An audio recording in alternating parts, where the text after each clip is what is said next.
The Secret History of the Hells Angels.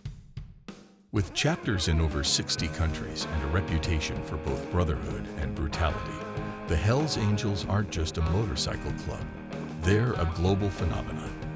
But how did a group of World War II veterans evolve into one of the most feared and misunderstood organizations in modern history? Few names spark intrigue and fear like the Hells Angels. To some, they're rebels with a cause. To others, they're criminals in leather jackets, a secretive brotherhood riding on the edge of society. Founded in the aftermath of war and fueled by rebellion, the Hells Angels became icons of American counterculture before crossing the line into notoriety, violence, and myth. Today, we're peeling back the layers of legend to uncover the secret history of the Hells Angels, from their true origins to the pivotal moments that made them famous and infamous. Since their founding, the Hells Angels have lived in the crosshairs of law enforcement, the media, and the public. They claim to be a brotherhood, united by loyalty, freedom, and the open road, but they've also been labeled a criminal syndicate, an organized gang, and a threat to public safety. Authorities have linked various chapters to drug trafficking, gun running, extortion, and high-profile acts of violence. But the Angels push back, arguing that they're not criminals, just misunderstood outlaws who refuse to conform. That conflict between identity and accusation is what's shaped their legacy. And it all started in post-war California. The Hells Angels were officially founded in 1948 in Fontana, California, by a group of disillusioned World War II veterans. Seeking brotherhood and thrill, they took to the road, fueled by adrenaline, independence, and a rejection of the post-war American dream. Their name, taken from a bomber squadron in the war, a nod to their military roots and defiant spirit.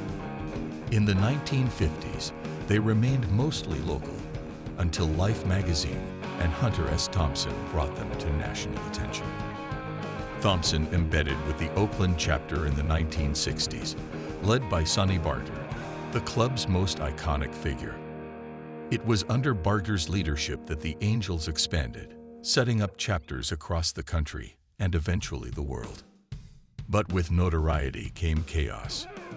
Fights with rival clubs, allegations of criminal activity, and the 1969 Ultimate Free Concert, where Hells Angels, hired as security, were implicated in a violent altercation that ended in murder on camera. The line between myth and reality was now blurred, and the Angels became both media villains and counterculture legends.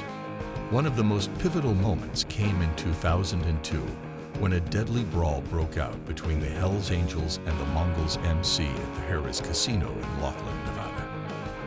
3 bikers were killed, and the footage of fists, knives, and gunfire inside a public casino went viral.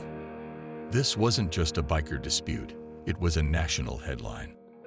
The FBI labeled the Hells Angels as an outlaw motorcycle gang and launched multiple investigations, including large-scale raids and RICO charges aimed at dismantling chapters across the country. And yet, despite decades of law enforcement pressure, the club has endured. With its strict code of loyalty, elaborate hierarchy, and international chapters, the Hells Angels became less a gang and more a global brotherhood with its own rules and justice. Love them or fear them, they remain one of the most resilient and iconic subcultures in modern history. The Hells Angels story is a paradox, a tale of loyalty and lawlessness, brotherhood and bloodshed, freedom and friction. They're not just bikers, they're a cultural force, with a legacy defined as much by rebellion as by controversy. Whether they're symbols of personal liberty or outlaws behind handlebars, one thing is certain: the Hells Angels ride on, untamed, unfiltered, and unstoppable. What do you think about the Hells Angels' legacy? Drop your thoughts in the comments. and right into our next video. Like, subscribe, and stay curious.